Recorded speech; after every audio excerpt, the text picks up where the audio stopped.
సంపూర్ణ రామాయణం సుందరకాండము సంస్కృత మూలము భగవాన్ వాల్మీకి మహర్షి దాదాపు 5000 ఏళ్ల క్రిందట సంపూర్ణ రామాయణం తేట తెలుగులో Shri Modali Venkata Subrahmanyam September 10 1935 August 15 2006 video చేసినవారు కంచి త్యాగరాజులు 2024వ సంవత్సరము సుందరకాండము 11వ సర్గ ఎగిరి ఎగిరి దుమికి దుమికి అలసిపోయాడు హనుమంతుడు.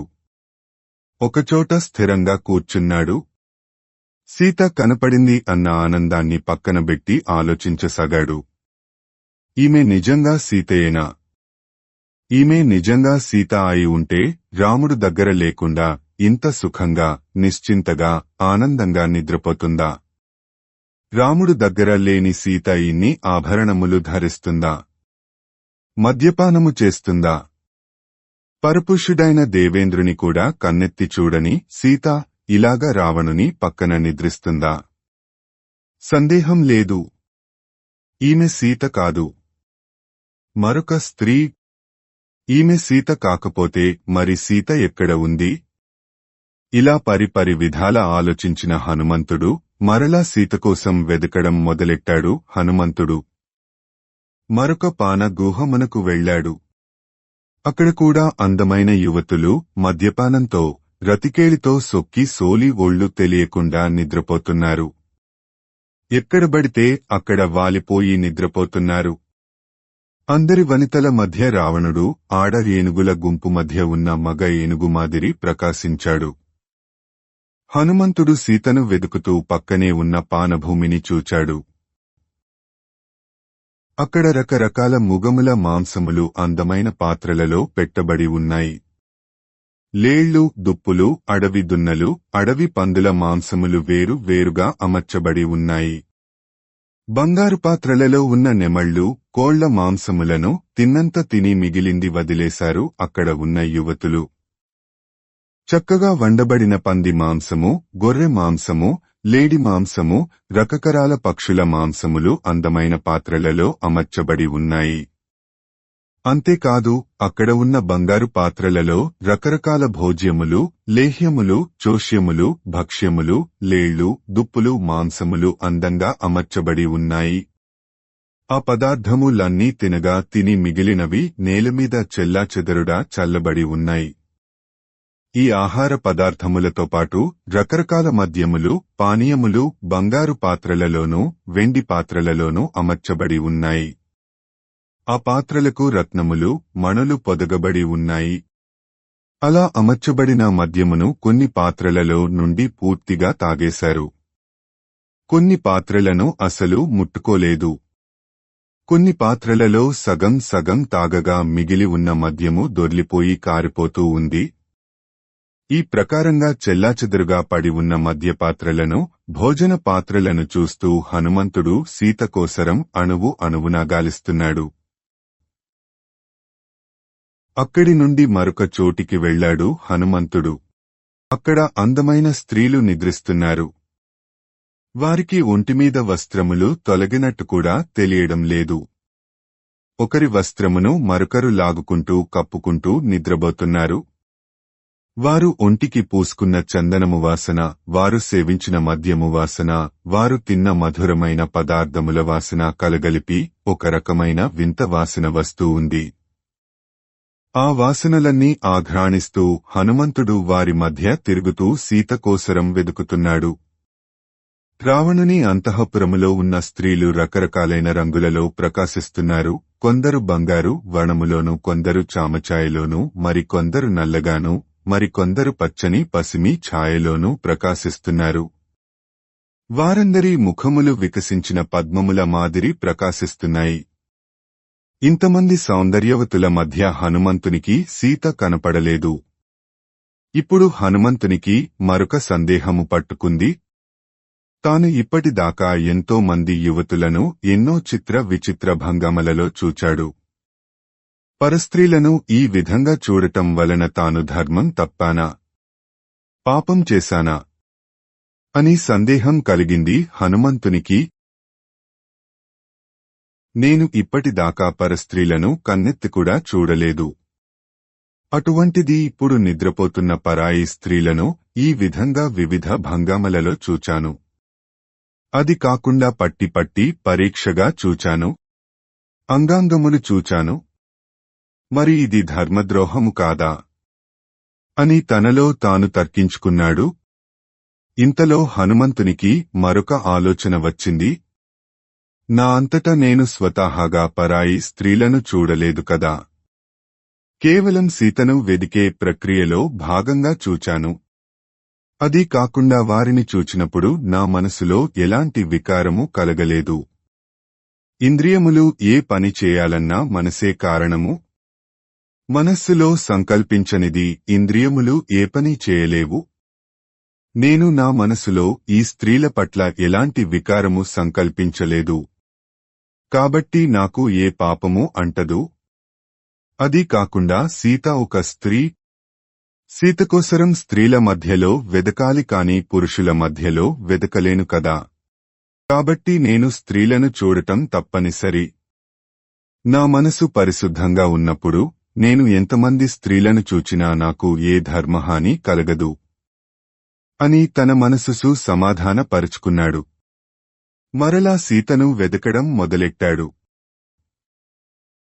రావణుని అంతఃపురములో దేవతా స్త్రీలు, నాగకన్యలు, గంధర్వకన్యలు కనపడ్డారు కాని ఎంత వెదికినా సీత కనపడలేదు.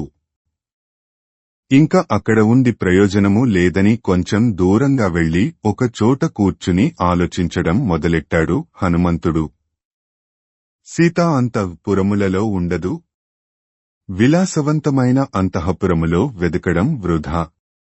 కాబట్టి బయట వెదకాలని అనుకున్నాడు హనుమంతుడు.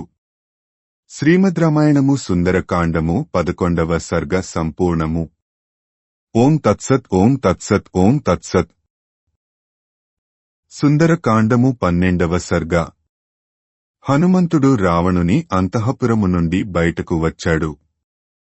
పక్కనే ఉన్న ఉద్యానవనములు, పొదరిళ్లు, చిత్రగృహములు ఏదీ వదలకుండా వెదుకుతున్నాడు. లంక పూర్తిగా గాలించడం అయింది. సీత జాడ కనపడలేదు. ఇంక సీత ఈ లోకంలో బతికి లేదు. మరణించి ఉంటుంది. సీత బతికే ఉంటే ఎక్కడో ఒకచోట కనపడాలి కదా అనే నిర్ధారణకు వచ్చాడు హనుమంతుడు. ఇంకా హనుమంతుని ఆలోచనలు ఆ విధంగా సాగాయి. సీత మరణించి ఉంటుంది అన్న వార్తగాని, సీత దొరకలేదు అన్న వార్తను గాని తీసుకుని కిష్కింధకు వెళితే పరిణామాలు ఎలా ఉంటాయి అనే దానిమీద రకరకాల ఊహాగానాలు చేయసాగాడు హనుమంతుడు. ఎంతకు తనకు లొంగకుండా ధర్మమార్గాన్ని అంటిపెట్టుకుని ఉన్న సీతను రావణుడు కోపం వచ్చి చంపేసి ఉంటాడేమో. అది కాకపోతే ఎప్పుడూ కని విని ఎరుగని ఈ భయంకర రాక్షసులను చూచి వారి బెదిరింపులకు భయపడి తట్టుకోలేక సీత మరణించిందేమో. కాబట్టి సీత ఇంక నాకు కనిపించదు. సుగ్రీవుడు ఇచ్చిన గడువు ఎప్పుడో దాటిపోయింది. ఇన్ని రోజులు అక్కడా ఇక్కడా తిరిగి ఇప్పుడు సీత కనపడలేదు అని చెబితే సుగ్రీవుడు ఊరుకుంటాడా? వాడసలే మహాబలవంతుడు. చచ్చేట్టు చావగొడతాడు. మరణ దండన విధిస్తాడు.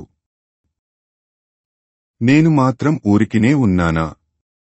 రావణుని అంతఃపురం అంతా చూచాను. ఎంతో మంది స్త్రీలను చూచాను. కాని సీత ఎక్కడా కనపడలేదు. ఏం చెయ్యను? 100 యోజనముల సముద్రం దాటడం, లంకలోకి ప్రవేశించడం, లంక అంతా అణువు అణువునా గాలించడం, ఈ శ్రమ అంతా వృధా అయింది. నాకోసరం సముద్రము ఆవల ఎంతో మంది వానరులు వేచి ఉన్నారు. నేను వారి దగ్గరకు పోగానే 100 యోజనముల సముద్రము దాటి లంకకు వెళ్ళావు కదా. ఏమి సాధించావు?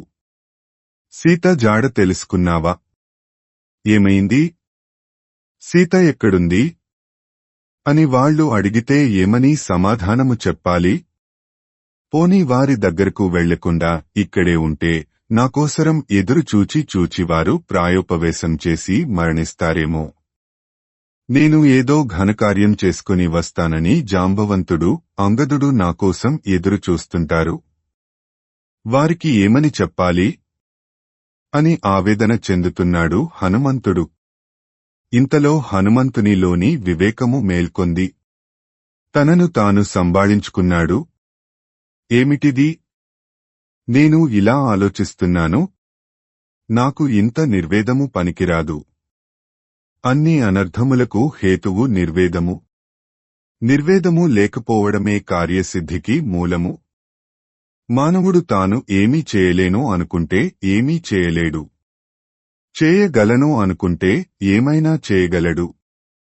నిర్వేదము లేకపోవడమే కార్యము సఫలం కావడానికి మూలము. కాబట్టి నాలో పుట్టిన ఈ నిర్వేదమును సమూలంగా నాశనం చేసి రెట్టించిన ఉత్సాహంతో సీత కోసం వెదుకుతాను అని తనకు తానే ఉత్తేజితుడు అయ్యాడు హనుమంతుడు. వెంటనే తాను అప్పటివరకు సీత కోసరం ఎక్కడెక్కడ వెదికింది ఒక్కసారి ఆకళింపు చేసుకున్నాడు. తాను ఇప్పటిదాకా పానశాలలు, ఉద్యానవనములు, పూపదరిళ్లు, క్రీడా మందిరములు, శయ్యాగారాలు, భోజనశాలలు, పుష్పక విమానములోని అంతర్భాగములు, ఇంకా లంకలోని అన్ని గృహములు, ప్రాంగణములు వెదికాడు. ఇంకా వెదకవలసినవి నేలమాళిగలు, జనులు సాధారణంగా గుమగుడే మంటపాలు, చిన్న చిన్న గృహాలు. వీటిని కూడా వెదకాలి అని నిర్ణయించుకున్నాడు. అంతే హనుమంతుడు చిన్న మర్కటము మాదిరి చెంగు చెంగున ఎగురుతూ, దుముకుతూ అన్ని ఇళ్లలోకి దూరి వెదకడం మొదలెట్టాడు.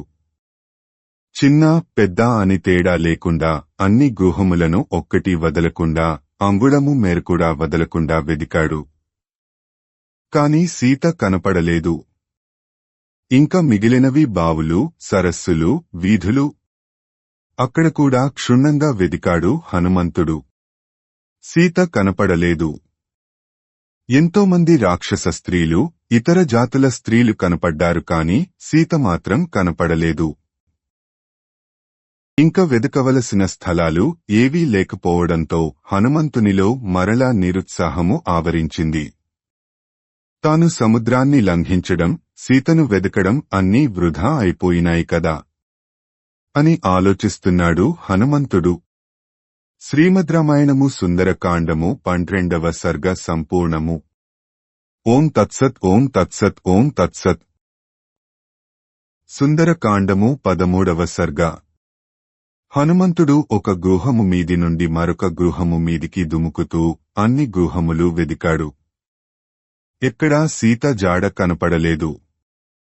విసిగిపోయాడు. ఒకచోట ఏకాంతముగా కూర్చుని దీర్ఘంగా ఆలోచిస్తున్నాడు. నేను రామకార్యము నిమిత్తము లంకకు వచ్చాను. లంక అంతా గాలించాను. కాని సీత ఎక్కడా కనపడలేదు. కాని జటాయువు సోదరుడు పక్షిరాజు సంపాతి చెప్పిన ప్రకారము సీత రావణాసురుని స్థావరమైన లంకలోనే ఉండాలి. కాని లంక అంతా ఎంత వెతికినా సీత కనపడలేదు. నిస్సహాయురాలైన సీత రావణుని చెరలో ఉండి చేసేది లేక రావణునికి లొంగిపోయిందా? లేక రావణుడు సీతను ఆకాశ మార్గంలో అతి వేగంగా తీసుకుని వస్తుంటే ఆ వేగానికి తట్టుకోలేక సీత మార్గమధ్యంలో ఎక్కడైనా పడిపోయిందా?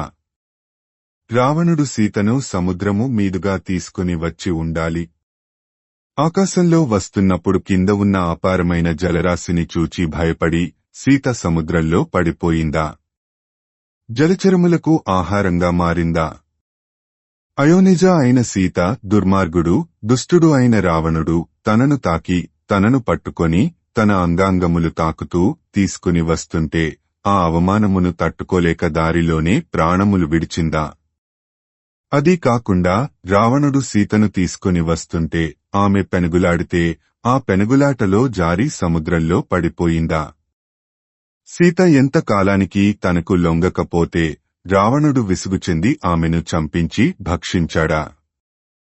రావణుడు సీతను తీసుకుని వచ్చి అంతఃపురములో ఉంచినప్పుడు రావణుని ఇతర భార్యలు అతిలోక సౌందర్యవతి అయిన సీతను చూచి అసూయ చెంది రావణుడు తమకు దక్కడేమో అన్న అనుమానంతో సీతను అంతమొందించారా?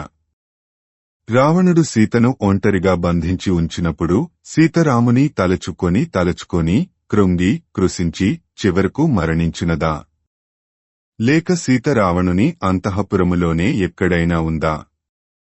నాకు కనపడలేదా?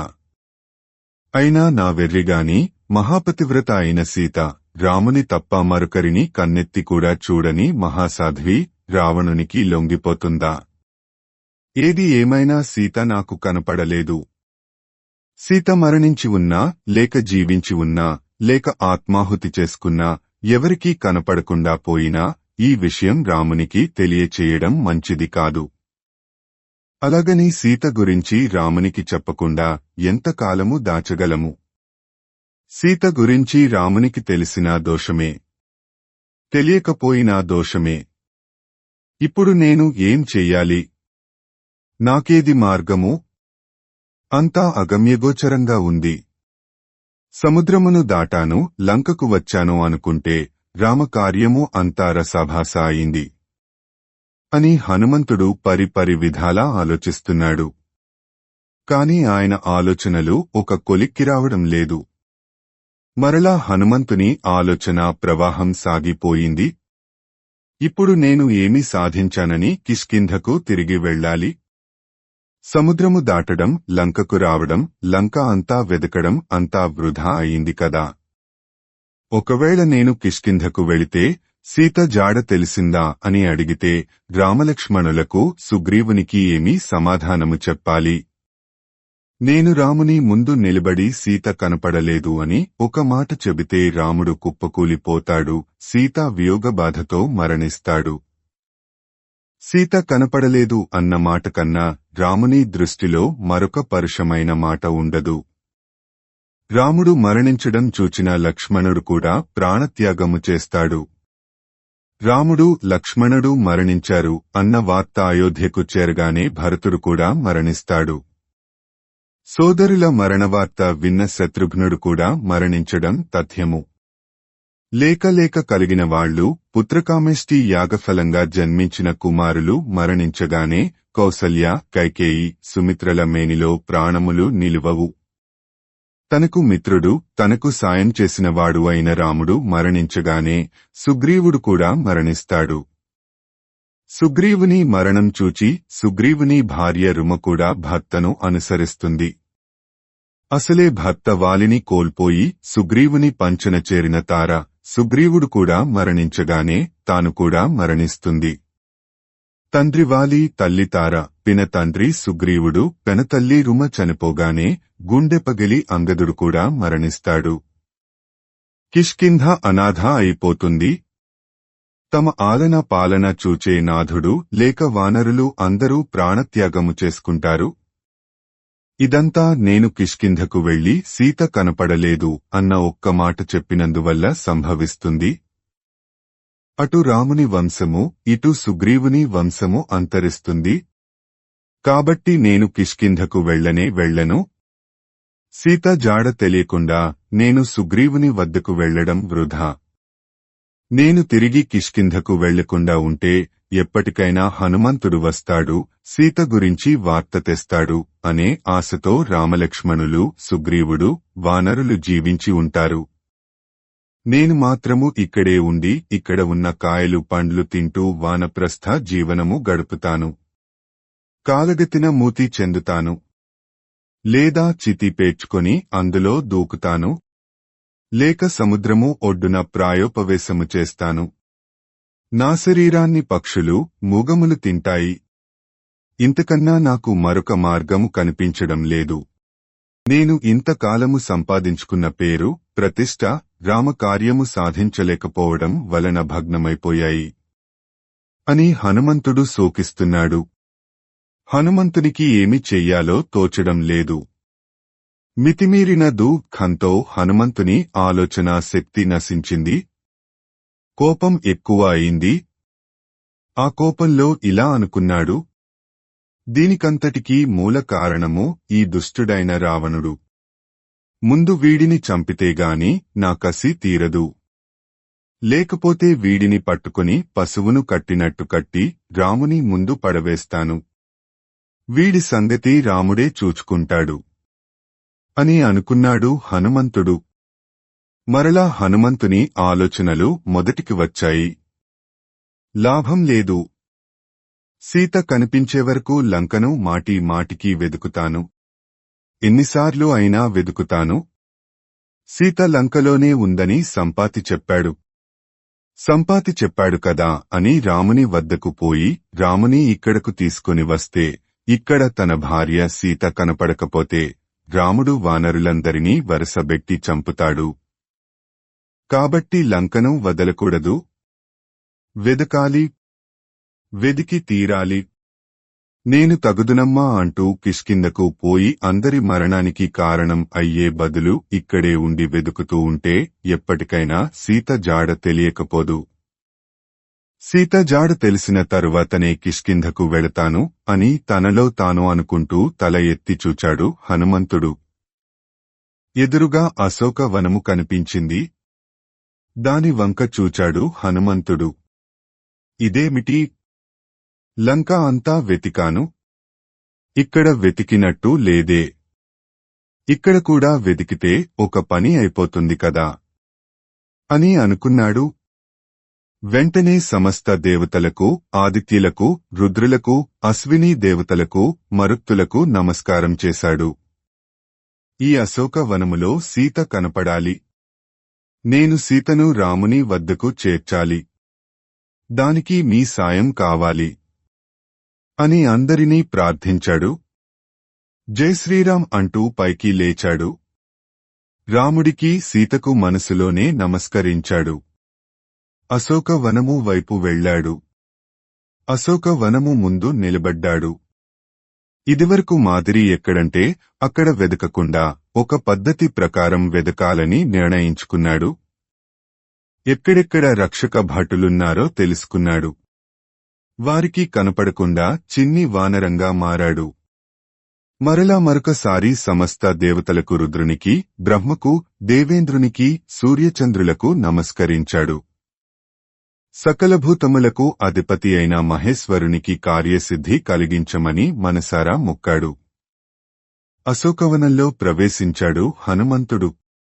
ఇక్కడ మనకు 2 విషయాలు కనపడుతున్నాయి. మొదటిది, హనుమంతుడు లంక అంతా వెతికాడు. వెతికే ముందు ఏ దేవునికి మొక్కలేదు. తన స్వశక్తిని నమ్ముకున్నాడు. కాని ఫలితం కనిపించలేదు. ఇప్పుడు అన్ని దేవుళ్లకు మొక్కాడు. అశోకవనంలో సీత కనిపించింది. చాలామంది తమ శక్తిని నమ్ముకుంటారు. దైవాన్ని నమ్మరు. కొంతమంది కేవలం దైవాన్ని నమ్ముతారు. ఏ ప్రయత్నమూ చెయ్యరు. 2 పనికిరావు. మానవ ప్రయత్నము, దైవశక్తి కలిసినప్పుడే కార్యసిద్ధి కలుగుతుంది. అదే హనుమంతుడు చేశాడు. దేవతలందరినీ ప్రార్థించాడు. వారి సాయాన్ని అర్థించాడు. తన శక్తిని ఉపయోగించి అశోకవనము అంతా వెతికాడు. సీతను కనుగొన్నాడు. కార్యసిద్ధి పొందాడు. ఇంక రెండవది, హనుమంతుడు అశోకవనము ముందు కూర్చుని నిర్వేదము పొందాడు. కాని ఆ అశోకవనములోనే సీత ఉందని తెలియదు హనుమంతునికి. సమస్య ఎక్కడ ఉంటుందో దానికి పరిష్కారం అక్కడే ఉంటుంది. కాకపోతే ప్రశాంతమైన మనస్సుతో ఆలోచించాలి. ప్రయత్నం చెయ్యాలి. దైవసాయం అర్థించాలి. అప్పుడు కార్యం సఫలమవుతుంది. చిన్న సమస్య ఎదురైనా కంగారు పడిపోతాం. ఏమేమో ఆలోచిస్తాం. ఏమి చెయ్యాలో అది చెయ్యం. అందరినీ తిడతాం. మనలను మనం తిట్టుకుంటాం. హనుమంతుడు అదే చేశాడు. కాని హనుమంతుని సమస్యకు పరిష్కారం ఎదురుగానే ఉంది. అది గుర్తించిన హనుమంతుడు కార్యరంగంలోకి దూకాడు. దైవ సాయం కోరాడు. రామకార్యాన్ని సాధించాడు. కాబట్టి మనకు ఏ సమస్య ఎదురైనా కంగారు పడకుండా ప్రశాంతంగా ఆలోచించాలి. పరిష్కారం వెంటనే దొరుకుతుంది. మనం సుందరకాండము చదివి తెలుసుకోదగిన మంచి విషయాలలో ఇది ఒకటి. శ్రీమద్ రామాయణము సుందరకాండము 13వ సర్గ సంపూర్ణము. ఓం తత్సత్. ఓం తత్సత్. ఓం తత్సత్. సుందరకాండము 14వ సర్గ. హనుమంతుడు కాపలా వాళ్ల కంటపడకుండా అశోకవనంలోకి ప్రవేశించాడు. ప్రాకారము మీదికి ఎక్కి కిందికి దుమికాడు. చుట్టూ చూచాడు. అశోకవనము చాలా పెద్దది. పుష్పించిన పుష్పములతోనూ లతలతోనూ సంపెంగ, పొన్న, జాజి, మామిడి చెట్లతో ఇంకా రకరకాల వృక్షములతోనూ లతలతోనూ నిండి ఉంది. హనుమంతుడు అక్కడే ఉన్న మామిడి చెట్ల సమూహంలోకి ప్రవేశించాడు. అక్కడ లెక్కలేనన్ని మామిడి చెట్లు ఉన్నాయి. ఆ వనములో మూగములు, పక్షులు యథేచ్ఛగా విహరిస్తున్నాయి. మూగముల అరుపులతో, పక్షుల కిలాకిలా రావాలతో ఆ వనం ప్రతిధ్వనిస్తూ ఉంది. హనుమంతుడు సీతను వెదుకుతూ ఇంకా లోపలకు వెళ్లాడు. హనుమంతుడు ఒక చెట్టు మీది నుండి మరొక చెట్టు మీదికి వేగంగా దుముకుతుంటే ఆ చెట్ల మీద ఉన్న పక్షులు భయపడి టపాటపా రెక్కల చప్పుడు చేసుకుంటూ ఎగిరిపోయాయి. హనుమంతుడు అలా దుముకుతుంటే పుష్పించిన వృక్షములు పుష్పవర్షము కురిపించాయి. పూలన్నీ రాలిపోయాయి. ఆ చెట్ల మధ్య వేగంగా తిరుగుతున్న హనుమంతుడు వసంత ఋతువులో తిరుగాడు. వసంతుని వలె ప్రకాశించాడు. అశోకవనములో ఉన్న నేల అంతా పుష్పములతో నిండిపోయి పుష్పముల తివాచీ పరిచినట్టు శోభించింది. ఒక చెట్టు మీది నుండి మరొక చెట్టు మీదికి లంఘించే హనుమంతుని వేగానికి ఆ చెట్లకు ఉన్న పండ్లు అన్నీ రాలిపోయాయి. ఆకులు ఎగిరిపోతున్నాయి. హనుమంతుడు అడ్డం వచ్చిన చెట్ల కొమ్మలను విరుస్తున్నాడు. చిన్న చిన్న చెట్లను పెకలించి అవతల పరేస్తున్నాడు. పెద్ద పెద్ద తీగలు అల్లుకున్న పొదలను చిందరవందర చేస్తున్నాడు. ఆ అశోకవనములో పెద్ద పెద్దదిగుడు బావులు ఉన్నాయి. వాటిలో పక్షులు కూర్చోడానికి చిన్న చిన్న తిన్నెల మాదిరి ఉన్నాయి. ఆ బావులలో తామరలు, కలువలు వికసించి ఉన్నాయి. ఆ బావులలో ఉన్న నీటిలో చక్రవాక పక్షులు, నీటి పక్షులు, హంసలు, సారస పక్షులు ఈదుతున్నాయి. ఆ అశోకవనములో పెద్ద పెద్ద కొండలు, వాటిలో గుహలు కూడా ఉన్నట్టు హనుమంతుడు చూచాడు. మీద గుహలలోనూ సీత కోసం గాలించాడు. ఆ కొండల మీది నుండి చిన్న చిన్న నదులు వేగంగా కిందికి దుముకుతున్నాయి. అవి మొగుడిమీద అలిగి పుట్టింటికి పోయే భార్యల వలె శోభిల్లుతున్నాయి. ఆ నదుల ప్రవాహానికి అడ్డంగా అక్కడక్కడా కొన్ని చెట్టు కొమ్మలు ఉన్నాయి. అవి ఎలా ఉన్నాయంటే మొగుడిమీద అలిగి పుట్టింటికి పోవడం మంచిది కాదు అని ఆ భామలను అడ్డగిస్తున్న బంధువుల మాదిరి ఉన్నాయి. అవి చూచుకుంటూ హనుమంతుడు ముందుకు సాగాడు. హనుమంతుడు తామరపూలతో, రకరకాల పక్షులతో శోభిల్లుతున్న సరోవరములను చూచాడు. ఈ సరోవరముల దగ్గర హనుమంతుడు ఒక సిన్సుప వృక్షమును చూచాడు. దాని చుట్టూ బంగారు అరుగులు కట్టబడి ఉన్నాయి. హనుమంతుడు ఆ సిన్సుప వృక్షము మీదకు ఎక్కి ఒక కొమ్మ మీద కూర్చున్నాడు. సీత ఇక్కడే ఎక్కడో ఉన్నదని నా మనస్సు చెబుతూ ఉంది. సీత ఇక్కడే తిరుగుతూ ఉంటుంది. సందేహం లేదు. దైవం అనుకూలిస్తే సీత ఇక్కడే నాకు కనపడవచ్చు. ఈ సిన్సుప వృక్షము, ఈ పద్మములతో కూడిన సరస్సు చాలా మనోహరంగా ఉన్నాయి. సీతకు ఇటువంటి ప్రదేశము అంటే ఎంతో ఇష్టము. అందుకని సీత ఇక్కడే ఉండాలి. ఇక్కడ లేకపోయినా తప్పకుండా ఈ ప్రదేశానికి రావచ్చు. రాముని మీది విరహముతో బాధపడుతున్న సీత రమ్యమైన హర్యములలో ఉండదు. ఈ వనములో, ఈ పద్మ సరస్సు చెంత, ఈ అందమైన పక్షులు, మూగముల మధ్యనే ఉంటుంది. సీతకు నేమనిష్టలు ఎక్కువ. ఇప్పుడు సంధ్యాసమయము అయింది. సాయం సంధ్య ఉపాసన కొరకు సీత ఈ పద్మసరోవరము వద్దకు తప్పక వస్తుంది. నిజంగా సీత జీవించి ఉంటే ఈ సుందరమైన సరోవర ప్రాంతమునకు తప్పకుండా వస్తుంది అని అనుకున్నాడు హనుమంతుడు. సీతరాక కోసరం ఎదురుచూస్తూ హనుమంతుడు చుట్టుపక్కలను పరిశీలనగా చూస్తున్నాడు. శ్రీమద్ రామాయణము సుందరకాండము 14వ సర్గ సంపూర్ణము. ఓం తత్సత్. ఓం తత్సత్. ఓం తత్సత్. సుందరకాండము 15వ సర్గ. హనుమంతునికి ఆ అశోకవన సౌందర్యము ఎంత చూచినా తనివి తీరడం లేదు. ఆ వృక్షములను, లతలను, ముగములను, పక్షులను, సరోవరములను, బావులను, అందులో తిరుగాడే నీటి పక్షులను ఆనందంగా చూస్తున్నాడు. అశోక వనము అనే పేరుకు తగ్గట్టు ఆ వనమంతా అశోక వృక్షములతో నిండి ఉంది. దేవేంద్రుని నందనవనము మాదిరి ప్రకాశిస్తూ ఉంది. ఆ వనంలో ఉన్న చెట్లు, లతలు అన్ని ఋతువులలోనూ పుష్పములు, ఫలములు అందిస్తున్నాయి. అలా చూస్తున్న హనుమంతునికి ఆ సింసుపా వృక్షము దగ్గరలో పద్మసరోవరము వద్ద ఒక చైత్యప్రాసాదము, మండపము లాంటి ఎత్తైన రాతి కట్టడము ను చూచాడు. ఆ కట్టడము బాగా ఎత్తుగా, తెల్లటి రంగుతో కైలాస పర్వతము మాదిరి ఉంది.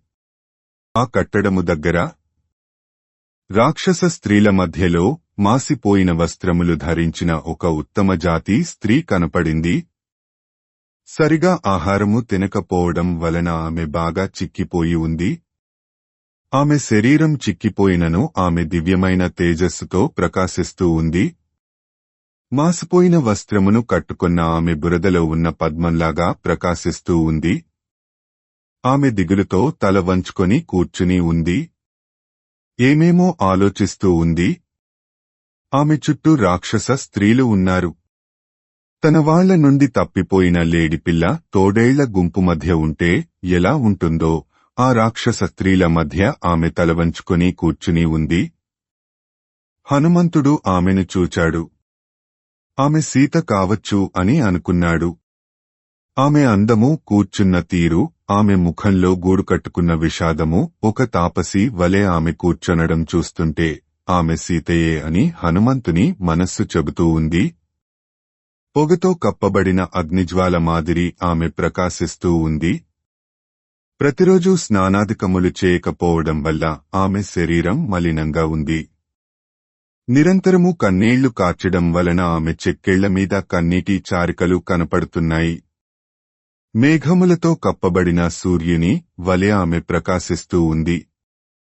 హనుమంతుడు ఆమెను తదేక దృష్టితో చూస్తున్నాడు. ఈమె సీత అవునా కాదా అనే మీమాంసలో పడ్డాడు. పైకి కనిపించే లక్షణాలు చూస్తుంటే ఈమె సీత అని నమ్మకం కలుగుతూ ఉంది. కాని మరలా సందేహము. హనుమంతునికి మరొక విషయం గుర్తుకు వచ్చింది.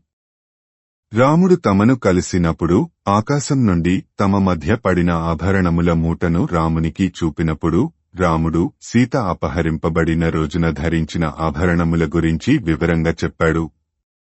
ఆ మాటలు హనుమంతునికి బాగా జ్ఞాపకం ఉన్నాయి.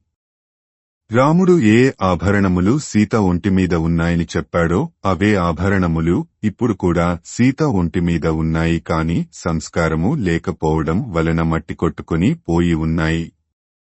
ఆ ఆభరణములను గుర్తించాడు హనుమంతుడు. రావణుడు అపహరించుకుపోతున్నప్పుడు సీత కొన్ని ఆభరణములను మూటగట్టి కిందికి జారవిడిచింది. ఆ ఆభరణములు ఇప్పుడు ఆమె ఒంటిమీద లేవు. మిగిలిన ఆభరణములు ఆమె ఒంటిమీద ఉన్నాయి. అంతేకాకుండా సీత తన ఉత్తరీయమును చించి ఆభరణములను కట్టి తమ మధ్య జారవిడిచింది. ఆమె ఆభరణములను కట్టిన ఉత్తరీయపు రంగు ఇప్పుడు ఆమె ధరించిన వస్త్రము రంగు ఒకటే. ఆభరణములు కట్టిన వస్త్రము ఎలా మెరిసిపోతూ ఉందో ఈమె కట్టుకున్న వస్త్రము కూడా అదే మాదిరి మెరిసిపోతూ ఉంది. కాకపోతే చాలా రోజుల నుండి కట్టుకోవడం వలన కొంచెం మాసినట్టు కనపడుతూ ఉంది. ఈమె శరీర ఛాయ, ముఖవర్చస్సు, ఈమె కట్టుకున్న వస్త్రములు అన్నీ ఈమె సీత అని చెప్పకనే చెబుతున్నాయి. అది కాకుండా ఈమె నిరంతరము తన భర్త రాముని తలుచుకోవడం వలన ఈమె ముఖంలో విషాదం గూడుకట్టుకొని ఉంది. ఈమె సీత కాకపోతే ఇలా విషాదంతో ఉండాల్సిన పని లేదు. పైగా ఈమె ముఖవర్చస్సు, అందము, అవయవముల పొందిక, రాముని ముఖవర్చస్సు, రాముని అందము, రాముని అవయవముల పొందిక సరిగ్గా సరిపోయాయి. రాముడు అనుదనము సీత కోసరం విషాదంతో దుఃఖిస్తుంటే ఈమె కూడా రాముని కోసరం దుఃఖిస్తూ ఉంది. ఎవరి కోసరం రాముడు అనుదనము పరితపిస్తూ అలమటిస్తున్నాడో ఆ సీత ఈమె. సందేహము లేదు అని నిశ్చయించుకున్నాడు హనుమంతుడు. హనుమంతుని ఆనందానికి అవధులు లేవు. సంతోషంతో పొంగిపోయాడు. ఒక్కసారి మనసులో రాముని స్మరించుకున్నాడు. మనసులోనే రామునికి నమస్కరించాడు. శ్రీమద్ రామాయణము సుందరకాండము 15వ సర్గ సంపూర్ణము. ఓం తత్సత్ ఓం తత్సత్ ఓం తత్సత్. సుందరకాండము 16వ సర్గ. అశోక వనములో సీత కనపడగానే హనుమంతుని ఆనందానికి అవధులు లేవు. రాముని మనసారా స్మరించుకున్నాడు. సీత పడుతున్న కష్టాలు చూచి హనుమంతుని హృదయం ద్రవించిపోయింది. హనుమంతుని కనుల నుండి కన్నీళ్లు ధారాపాతంగా కారుతున్నాయి. సీత కష్టములను తలుచుకొని ఈ విధంగా బాధపడుతున్నాడు హనుమంతుడు. పరాక్రమమును వినయ విధేయతలను సమానంగా పుణికిపుచ్చుకున్న లక్ష్మణునికి వదిన అయి ఉండి సీతమ్మ ఇన్న బాధలు పడుతూ ఉందంటే కాలగమనమును ఎవరూ అతిక్రమించలేరు కదా. ఇన్ని కష్టములలో కూడా సీత ఇంత నిబ్బరముగా ఉందంటే ఆమెకు రాముని మీద, లక్ష్మణుని మీద అపారమైన నమ్మకము. వారు వచ్చి తనను రావణుని చెర నుండి విడిపించెదరని ప్రగాఢ విశ్వాసముతో ఉంది. రామునికి తగిన భార్య సీత, సీతకు తగిన భర్త రాముడు. ఇందులో సందేహము ఏ మాత్రము లేదు. సీత ఇంతటి సుగుణవతి, సహనశీలి, సౌందర్యవతి కనుకనే రాముడు సీత గురించి అన్ని కష్టములు పడుతున్నాడు. సీత కోసమే కదా రాముడు విరాధుడు, ఖరదూషణులు, త్రిశిరుని ఇంకా 14,000 మంది రాక్షసులను తుదముట్టించాడు. ఈ సీత కారణంగానే కదా సుగ్రీవుడు రాముని చేతవాలిని చంపించి తన రాజ్యమును తిరిగి పొందగలిగాడు. నేను కూడా ఈ సీత కోసమే కదా 100 యోజనముల దూరము కల సముద్రమును లంఘించి ఈ లంకలో ప్రవేశించింది. ఇటువంటి గుణవతి, రూపవతి, పతివ్రత కోసరం రాముడు ఒక్క లంకనే కాదు ఈ భూమండలమును అంతా జయించిన ఆశ్చర్యపోబని లేదు. ముల్లోకముల మీద ఆధిపత్యము ఒకవైపు, సీతను ఒకవైపు ఉంచితే ముల్లోకాధిపత్యము సీతకు 16వ వంతుకు కూడా సరిపోదు. అంతటి మహిమాన్విత సాధ్వి సీత. ఈ సీత అయోనిజ. సీత తండ్రి జనకుడు యజ్ఞము చేయగోరి యజ్ఞభూమిని చదును చేయడానికి నాగలి పట్టి దున్నుతుంటే ఆ నాగేటి చాలులో దొరికిన సాధ్వి ఈ సీత. పాతివ్రత్యములో ఈమెకు ఈమెయే సాటి. జనకుని కూతురే కాదు, ఈమె దశరథుని కోడలు కూడా. దశరథుని పెద్ద కుమారుడు, రామునికి భార్య. అటువంటి సాధ్వి ఈనాడు ఈ ప్రకారంగా రాక్షస స్త్రీల మధ్య కష్టాలు పడుతూ ఉంది. అడవులకు వెళ్లాల్సింది రాముడే అయినా భర్తమీద అనురాగము, గౌరవం చేత సమస్త రాజభోగములను వదిలి నారచీరలు ధరించి కేవలము కందమూలములు తింటూ నేలమీద శయనిస్తూ రామునితో పాటు అరణ్యవాసము చేస్తూ ఉంది ఈ సీత. అటువంటి సీతకు రావలసిన కష్టాలా ఇవి? రావణుడు ఎంత భయపెట్టినా, ప్రలోభపెట్టినా చలించని మహాసాధ్వి ఈ సీత. ఇటువంటి సీతను ఇప్పుడు రాముడు చూస్తే ఎంత సంతోషిస్తాడో కదా. సీతను చూచిన రామునికి తిరిగి అయోధ్యకు పట్టాభిషిక్తుడు అయినంత ఆనందం కలుగుతుంది. ఈ సీత రావణుని చెరలో ఇన్ని కష్టములు అనుభవిస్తూ రాముని గురించి తలుచుకుంటూ ఎప్పటికైనా రాముడు రాకపోతాడా, తనను ఈ రాక్షసుని చెర నుండి విడిపించకపోతాడా అని ఎదురుచూస్తూ ఉంది. ఈమెను చూస్తుంటే ఈమెకు తన ఎదురుగా ఉన్న భయంకరాకారులైన రాక్షస స్త్రీలు కాని, చుట్టుపక్కల ఉన్న లతలు కాని, పుష్పములు కాని, అందమైన పూపదరిళ్లు కాని కనిపించడం లేదు. కేవలం ఆమె కనులకు రాముడే కనపడుతున్నాడా అని అనిపిస్తూ ఉంది. స్త్రీకి ఎన్ని ఆభరణములు, అలంకారములు ఉన్నా భర్తను మించిన అలంకారము వేరొకటి లేదు. అటువంటి సీతకు భర్త దగ్గర లేకపోవడం వల్ల అలంకార విహీనంగా కనపడుతూ ఉంది. సీత వంటి భార్య అపహరింపబడినా ఈమెనే తలుచుకుంటూ రాముడు కాలం గడుపుతున్నాడు అంటే రాముని మించిన భర్త మరియొకడు ఉండబోడు.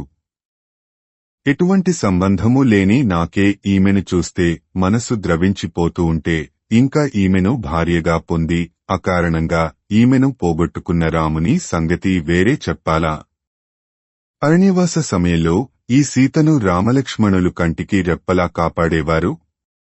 ఇప్పుడు ఈమె ఈ రాక్షస స్త్రీల కాపలాలో ఉంది. ఎంత విచిత్రము! అరణ్యవాసంతోనే సతమతమవుతున్న సీతకు ఈ అపహరణము, రాక్షస స్త్రీల సహచర్యము ఎంత బాధ కలిగిస్తూ ఉందో కదా. ఈమె సీతయే, సందేహము లేదు అని సీత పడుతున్న కష్టములను చూచి హనుమంతుడు బాధపడుతున్నాడు. ఆమెనే చూస్తూ ఆ చెట్టు మీద కూర్చొని ఉన్నాడు. శ్రీమద్ రామాయణము సుందరకాండము 16వ సర్గ సంపూర్ణము. ఓం తత్సత్ ఓం తత్సత్ ఓం తత్సత్. సుందరకాండము 17వ సర్గ. ఇంతలో చీకటి పడింది. చంద్రోదయం అయింది. చంద్రుడు పండువెన్నెల కురిపిస్తున్నాడు. వాతావరణము ఎంతో ఆహ్లాదకరంగా ఉంది. ఆ వెన్నెలలో హనుమంతునికి సీత స్పష్టంగా కనపడుతూ ఉంది. సీత కనపడింది అన్న సంతోషంలో హనుమంతుడు చుట్టుపక్కల ఉన్న రాక్షస స్త్రీలను సరిగా చూడలేదు. ఇప్పుడు హనుమంతుడు వారి మీద దృష్టి పెట్టి చూస్తున్నాడు. ఆ రాక్షస స్త్రీల ఆకారాలు ఒకటి సరిగా లేదు. అన్నీ వికృతాకారులే. ఒకదానికి ఒక కన్ను, దొప్పల్లాంటి చెవులు ఉన్నాయి. మరొకదానికి చెవులే లేవు. మరొకదానికి చెవులు మొనలు దేలి ఉన్నాయి. ఒకదానికి శరీరం సన్నగా, తల పెద్దదిగా ఉంది. ఇంక వాళ్ల కేశ సంపద గురించి చెప్ప పనిలేదు. అందరికీ దాదాపు తైల సంస్కారములేని చింపిరి జుట్టు. కొన్నిటికి పొట్ట, స్తనములు వేలాడుతూ ఉన్నాయి. ఒకటి పొట్టిది, మరొకటి పొడుగు. ఒకదానికి ఎత్తు పళ్ళు, మరొకదానికి అసలు పళ్లే లేవు. ఇలా ఒకదానిని మించి ఒకటి వికృతాకారంతో ఉన్నాయి. ఆ వికృతాకారులైన రాక్షస స్త్రీలను చూచాడు హనుమంతుడు. వారు తమ చేతిలో శూలములు, ముద్గరలు ధరించి ఉన్నారు. ఆ రాక్షస స్త్రీలు ఆ సింసుపా వృక్షము చుట్టూ కూర్చుని ఉన్నారు. వారికి మద్యము, మాంసము అంటే ఎంతో ఇష్టము లాగుంది. వారు నిరంతరము మాంసము తింటూ మద్యము సేవిస్తున్నారు. వారి మధ్యలో మూర్తీభవించిన శోకదేవతలా కూర్చుని ఉంది సీత. సీతకు ఆభరణములు లేకపోయినా పాతివ్రత్యము అనే ఆభరణంతో ప్రకాశిస్తూ ఉంది. సీత ఒంటిమీద ఎన్ని ఆభరణములు ఉన్నా భర్త అనే ఆభరణం లేకపోవడంతో దరిద్రురాలిగా కనిపిస్తూ ఉంది. ఎల్లప్పుడూ భర్త సన్నిధిలో కాలం గడపవలసిన సీత ఈ ప్రకారంగా రాక్షస స్త్రీల సమూహంతో కాలం గడపవలసి రావడం ఎంతో బాధగా ఉంది. కాని రాముని పరాక్రమము ఎరిగిన సీత తన కష్టములకు బాధపడటం లేదు. ఆమె పాతివ్రత్యమే ఆమెను రక్షిస్తూ ఉంది. ఎంతో సహనంతో ఓర్పుతో ఉన్న సీత సాక్షాత్తు భూదేవిని తలపిస్తూ ఉంది. తన పాతివ్రత్యమే ఆభరణంగా కలిగిన సీత మాసిపోయిన చీర ధరించి భయంకరమైన ఆకృతులు కలిగిన రాక్షస స్త్రీల మధ్య కూర్చుని ఉండటం చూచాడు హనుమంతుడు. ఎవరైనా తనను చూస్తారేమో అని చెట్ల ఆకుల మధ్యన నక్కి నక్కి కూర్చుని ఉన్నాడు హనుమంతుడు. శ్రీమద్ రామాయణము సుందరకాండము 17వ సర్గ సంపూర్ణము. ఓం తత్సత్ ఓం తత్సత్ ఓం తత్సత్. సుందరకాండము 18వ సర్గ. రాత్రి మెల్లిగా గడిచింది. ఇంకా ఒక జాము రాత్రి మాత్రమే మిగిలి ఉంది. తూర్పున తెల్లవారుతూ ఉంది. లంకా నగరంలో దుర్మార్గులైన రాక్షసులే కాదు, వేదవేదంగపారంగతులు అయిన రాక్షసులు కూడా ఉన్నారు. వారు తెల్లవారుజామునే లేచి స్నానమాచరించి వేదపఠనం చేస్తున్నారు. ఆ వేదఘోషలు హనుమంతుని చెవికి సోకుతున్నాయి. రావణుని అంతఃపురములో వంది మాగధులు రావణుని నిద్రలేపుతున్నారు. మంగళవాద్యములు మనోహరంగా వినపడుతున్నాయి. మంగళవాద్యములు మధురంగా చెవి సోకుతుండగా రావణుడు నిద్ర నుండి మేల్కొన్నాడు. లేచి లేవగానే రావణునికి సీత గుర్తుకు వచ్చింది. వెంటనే సీతమీద మోహము, కామము రావణుని మనసులో పెల్లుబికాయి. సీతను చూడంది నిలువలేకపోతున్నాడు రావణుడు. గబగబా కాలకృత్యాలు తీర్చుకున్నాడు. ఆభరణములు అలంకరించుకున్నాడు. మైపూతలు పూసుకున్నాడు. సీతను ఉంచిన అశోకవనంలోకి ప్రవేశించాడు. రావణుని అనుసరించి సౌందర్యవతులైన 100 మంది కన్యలు వెళుతున్నారు. కొంతమంది వింజామరలు వీస్తున్నారు. మరికొంతమంది ఛత్రములు పడుతున్నారు. మరికొందరు బంగారు కాగడాలు పట్టుకొని దారి చూపిస్తున్నారు. కొంతమంది సుగంధ పానీయములు తీసుకుని వెడుతున్నారు. మరికొందరు ఆయుధములు ధరించి రావణునికి రక్షణగా వెళుతున్నారు. ఒక వనిత మద్యము నింపిన బంగారు పాత్రను పట్టుకుని రావణుని పక్కనే నడుస్తూ ఉంది.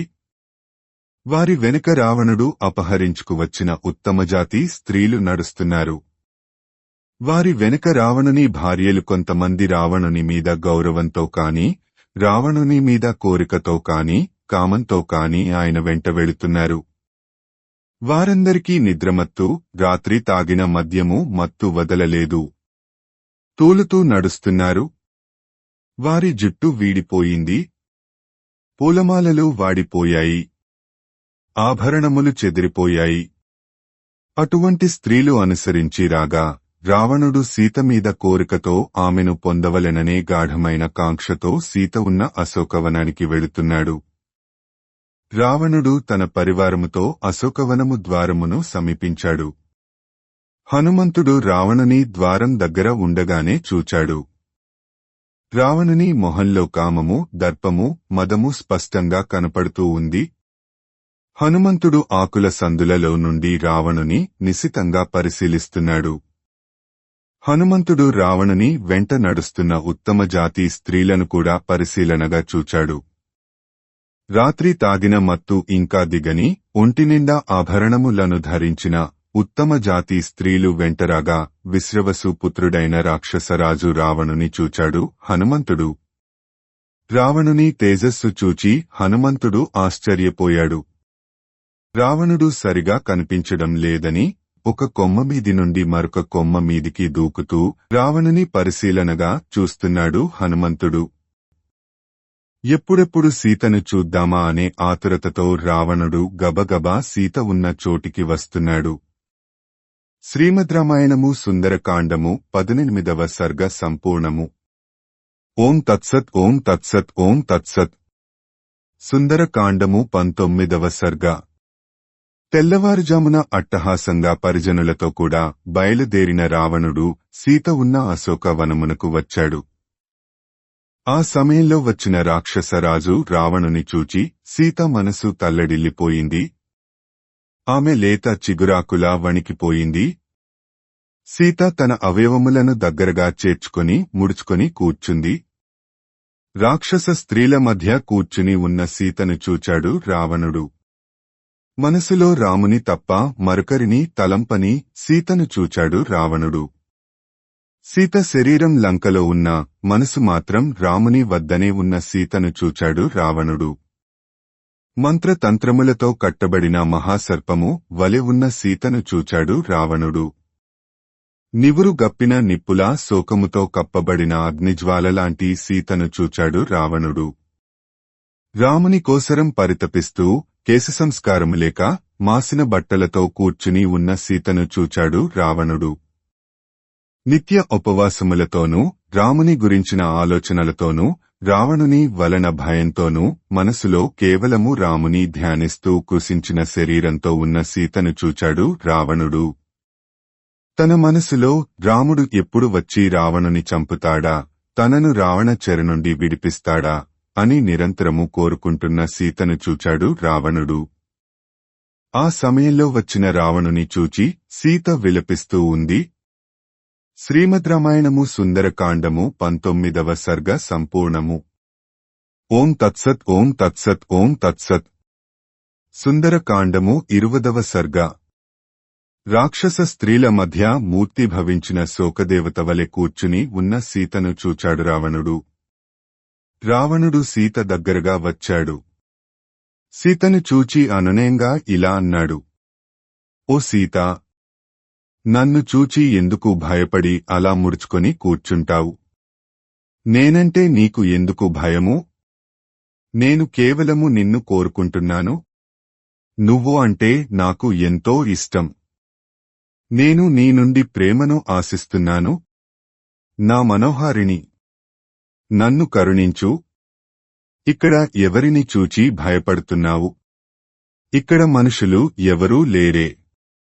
లేక కామరూపులైన రాక్షసులు కూడా ఎవరూ లేరే. అంతా మనవాళ్లే కదా. వాళ్లని చూచి ఎందుకు భయము? ఇంక నేను నిన్ను గాఢంగా ప్రేమిస్తున్నాను. నువ్వు అంటే పడి చస్తున్నాను. నేనంటే ఎందుకంత భయము? ఓహో, వివాహితవైన నిన్ను నీ భర్తకు తెలియకుండా తీసుకుని వచ్చాననా? అలా తీసుకురావడం మా రాక్షసులలో ఆచారము సీత. ఇతరుల భార్యలతో సంగమించడం, ఇతర స్త్రీలను బలవంతంగా ఎత్తుకురావడం రాక్షసుల ధర్మము. మా ధర్మం మేము చేస్తున్నాము. దీనికి భయపడటం ఎందుకు? రాక్షస ధర్మము ప్రకారము నిన్ను బలవంతంగా నైనా అనుభవించగలను. కాని నేను అలా చేయను. నీకు నా మీద ప్రేమ కలగాలి. నీ అంతట నువ్వే నా కౌగిట్లో చేరాలి. అప్పటిదాకా నిన్ను ముట్టను. తెలిసిందా నేనెంత మంచివాడనో? ఓ సీతా, నన్ను నమ్ము. నేను అబద్ధము ఆడటం లేదు. నిజమే చెబుతున్నాను. నేను నిన్ను ప్రేమిస్తున్నాను. నువ్వు కూడా నన్ను ప్రేమించు. ఇద్దరం ప్రేమసాగరంలో ఓలలాడతాము. అంతేకాని తిండి తినకుండా ఇలా నీ అందమైన శరీరాన్ని కూసింపచేసుకుంటే ఏమి లాభం? అయ్యో సీతా, ఏమిటి పనులు? ఒకే జడ వేసుకుంటావు, నేలమీద పడుకుంటావు, సరిగా భోజనం చెయ్యవు. నీలాంటి రాజకుమారికి, సౌందర్యవతికి ఇలా చేయడం తగునా? అదే నువ్వు నన్ను ప్రేమించావనుకో, క్షణంలో నీ రూపు రేఖలు మారిపోతాయి. రకరకాల చందనములు, లేపనములు, మైపూతలు, ఆభరణములు, మద్యములు, శయనాగారములు, హంసతులికా తల్పములు, నృత్యగీతా వినోదములు, ఓహ్ నిన్ను మహారాణిగా మార్చేస్తాను. ఓ సీతా, నువ్వు ముల్లోకములలో ఉన్న స్త్రీలందరిలో రత్నము వంటి దానవు. అటువంటి నీవు అలంకారములు లేకుండా, ఆభరణములు లేకుండా ఉండటం ధర్మమా? నా దగ్గరకు రా. నీకు సమస్త భోగములు సమకూరుస్తాను. నీకు ఉన్న నవయవ్వనంలో ఒక్కొక్కరోజు వృధాగా గడిచిపోతుంటే నాకు ఎంతో బాధగా ఉంది.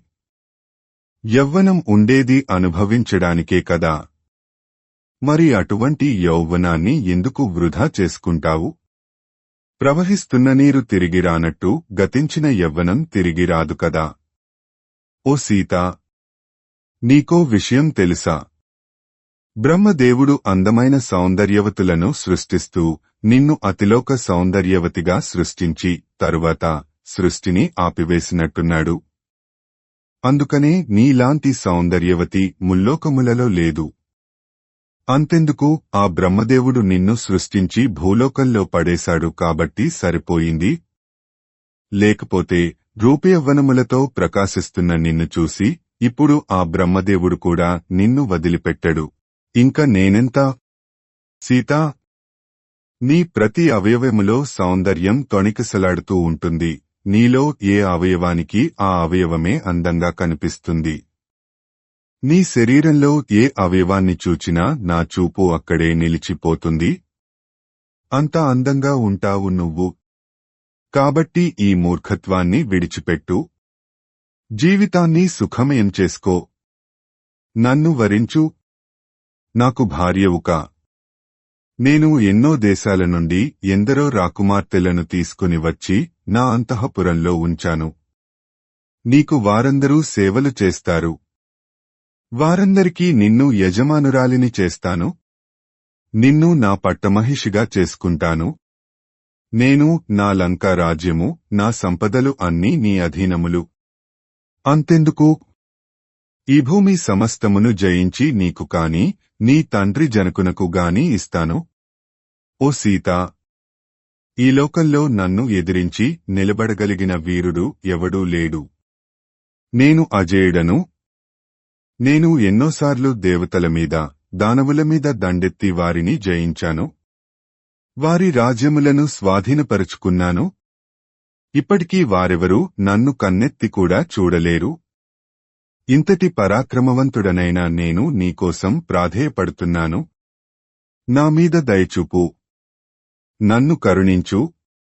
వరించు, బాగా అలంకరించుకో, ఆభరణాలు ధరించు, నీకు ఇష్టం వచ్చిన పదార్థాలు తిను, తాగు, ఆనందాన్ని అనుభవించు, నీకు ఇష్టం వచ్చినట్టు దానములు ధర్మములు చెయ్యి. నేను నీకు దాసుడను, నన్ను ఆజ్ఞాపించు, నేను నీ కనుసన్నలలో మెలుగుతాను. నీ కీర్తిని ఐశ్వర్యమును చూచి నీ బంధువులు మిత్రులు ఎంతో సంతోషిస్తారు. రావణుని పట్టమహిషి అంటే నీకు ఎంతో గౌరవ మర్యాదలు లభిస్తాయి. అంతేకాని రాజ్యము పోగొట్టుకుని నారచీరలు కట్టుకుని అడవులను పట్టి తిరిగే ఆ రాముడి దగ్గర ఏముంది? అసలు ఇంతకాలము రాముడు జీవించి ఉన్నాడో లేదో అని నా అనుమానము. మా రాక్షసులు ఆ రాముని ఎప్పుడో చంపి తినేసి ఉంటారు. ఒకవేళ రాముడు జీవించి ఉన్నా తన జీవిత కాలంలో నిన్ను చూడలేడు, కలుసుకోలేడు. హిరణ్యకశిపుడైన ఇంద్రుడు అపహరించిన తన భార్యను తిరిగి పొందగలిగాడేమో గాని రాముడు మాత్రం నా చేతిలో చిక్కిన నిన్ను పొందలేడు. అదేమిటో గాని సీత, నా మనసును నువ్వు గరుడు నేలమీద ఉన్న సర్పాన్ని హరించినట్టు హరించావు. నువ్వు నా మనోహారిణివి. చూడు, నువ్వు మాసిపోయిన చీర కట్టుకున్నావు, నగలు పెట్టుకోలేదు, అలంకరించుకోలేదు. అయినా నిన్ను చూస్తుంటే నాకు నీమీద మోహం పుడుతోంది. నిన్ను చూసిన తరువాత నా భార్యలతో ఆనందంగా గడపలేకపోతున్నాను. మరలా చెబుతున్నాను, ఓ సీత, నా అంతఃపురములో నీ వంటి గుణవతులు, శీలవతులు, సౌందర్యవతులు అయిన స్త్రీలు ఎంతో మంది ఉన్నారు. వారందరికీ నిన్ను రాణిని చేస్తాను. వారందరూ దేవతలు లక్ష్మీదేవిని కొలిచినట్టు నిన్ను సేవిస్తారు. నీకు తెలుసు కదా, కుబేరుడు ముల్లోకములకు ధనాధిపతి. ఆ కుబేరుని సంపద అంతా నా వద్ద ఉంది. ఆ సంపద అంతా నీది. నీవే దానికి అధిపతివి. ఆ సంపదలను నన్ను నీ ఇష్టం వచ్చినట్టు అనుభవించు. ఐశ్వర్యములోగాని, పరాక్రమములోగాని, తపశ్శక్తిలోగాని, ధనములోగాని, కీర్తిలోగాని ఆ రాముడు నా కాలి గోటికి కూడా సాటిరాడు. కాబట్టి ఓ సీత, నా సంపదలను అనుభవించు. నన్ను నీ వాడిని చేసుకో. ఇష్టం వచ్చినట్టు తిను, తాగు, క్రీడించు, భోగములు అనుభవించు. నాతో కలిసి ఉద్యానవనములలో, సముద్ర తీరాలలో, పూల పొదరిళ్లలో విహరించు. నీ బంధువులనందరినీ పిలిపించు. వారందరితో ఆనందంగా గడుపు. నీ ఇష్టం అని సీతను సకల విధాలుగా ప్రలోభపెట్టాడు రావణుడు. శ్రీమద్రామాయణము సుందరకాండము 20వ సర్గ సంపూర్ణము. ఓం తత్సత్. ఓం తత్సత్. ఓం తత్సత్. సంపూర్ణ రామాయణం సుందరకాండము. సంస్కృత మూలము భగవాన్ వాల్మీకి మహర్షి. దాదాపు 5000 ఏళ్ల క్రిందట. సంపూర్ణ రామాయణం తేట తెలుగులో Shri Modali Venkata Subrahmanyam. September 10, 1935, August 15, 2006. Video చేసినవారు కంచి త్యాగరాజులు. 2024వ సంవత్సరము